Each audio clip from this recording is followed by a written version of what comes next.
Hello everyone, my name is Kulfasha and आप सभी देख रहे हैं हमारा official channel the learners community TU as well. I hope आप सभी ठीक होंगे एंड अपनी अपनी स्टडी बहुत अच्छे से कर रहे होंगे।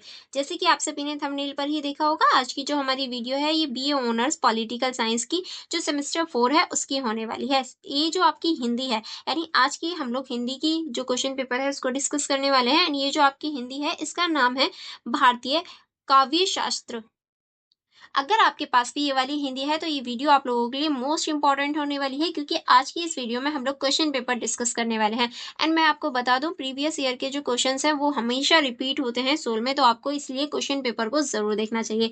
ये जो क्वेश्चन पेपर है ये आपको 90 मार्क्स का देखने को मिलेगा एंड यहाँ आपको 3 घंटे दिए जाएंगे।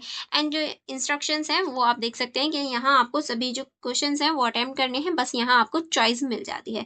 तो क्वेश्चन नंबर 1 है आपका, भारतीय काव्य शास्त्र की परंपरा का संक्षिप्त परिचय दीजिए। यानी जो भारतीय काव्य शास्त्र है इनकी जो परंपराएं हैं उनका आपको संक्षिप्त यानी छोटे रूप में परिचय देना है। एंड इसके अथवा में आपको देखने को मिलेगा आचार्य कूतक का योगदान बताते हुए वक्रियोक्त संप्रदाय का संक्षिप्त परिचय यहाँ आपको देना है। यानी ये वाला जो संप्रदाय है उसका आपको यहाँ परिचय देना है। उसके बाद में आपका क्वेश्चन नंबर 2 जो है वो स्टार्ट हो जाता है। क्वेश्चन नंबर 2 है आपका, काव्य हेतु से क्या तात्पर्य है? भारतीय आचार्य द्वारा प्रस्तुत काव्य हेतुओं पर प्रकाश डालिए। यानी काव्य हेतु जो होते हैं वो क्या होते हैं ये आपको बताना है। एंड जो भारतीय आचार्य द्वारा प्रस्तुत किए गए हैं उनके ऊपर आपको डिस्कस करना है। एंड इसकी चॉइस में यानी इसके अथवा में आपको अनदर क्वेश्चन देखने को मिलेगा।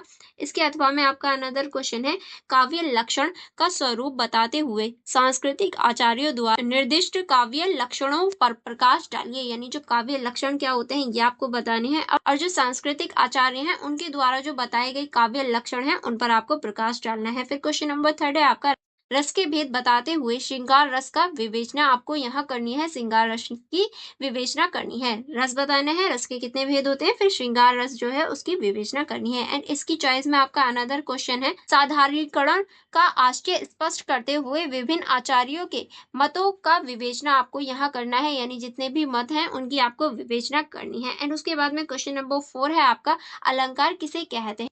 शब्द अलंकारों और अर्थ अलंकारों में भेद बताते हुए एक शब्द अलंकार और एक अर्थ अलंकार का लक्ष्य उदाहरण सहित बताइए। यानी देखो, आपको अलंकार बताने हैं क्या होते हैं, और उसमें जो शब्द अलंकार एंड अर्थ अलंकार होते हैं उनके जो एक तरह से भेद होते हैं वो आपको बताने हैं। एंड इन दोनों का जो लक्ष्य होता है यानी शब्द अलंकार और अर्थ अलंकार वो आपको बताना है। एंड इसकी चॉइस में आपका अनदर क्वेश्चन है, शब्द शक्ति किसे कहते हैं? व्यंजन शब्द शक्ति की परिभाषा देते हुए उनके भेदों का उदाहरण सहित आपको निरूपण करना है, उदाहरण स्वरूप आपको बताना है, यानी उदाहरण भी लिखना है। ठीक है। उसके बाद में क्वेश्चन नंबर 5 है आपका, निम्नलिखित में से किन्हीं 3 पर संक्षिप्त टिप्पणी करनी है। 3 पर आपको टिप्पणी करनी है। तो पहला है आपका, काव्य प्रयोजना क्या होती है ये आपको बताना है। उसके बाद में आचार्य विश्वनाथ, इनके बारे में आपको बताना है। फिर है आपका सव्य एवं धनाशरी छंद। ठीक है। फिर उसके बाद में है आपका उत्पत्तिवाद क्या होता है। फिर है आपका वीर रस, वीर रस के बारे में बताना है कि क्या क्या चीजें होती हैं। फिर उसके बाद में आपको देखने को मिलेगा यमक एवं श्लेष अलंकार क्या होते हैं और किस तरह से वर्क करते हैं ये आपको बताना है। एंड इसी के साथ में आपका पूरा क्वेश्चन पेपर डिस्कशन कंप्लीट हो जाता है। स्टिल किसी क्वेश्चन में डाउट या कंफ्यूजन रहती है तो आप मुझसे कमेंट बॉक्स में पूछ सकते हैं, मैं बता दूंगी।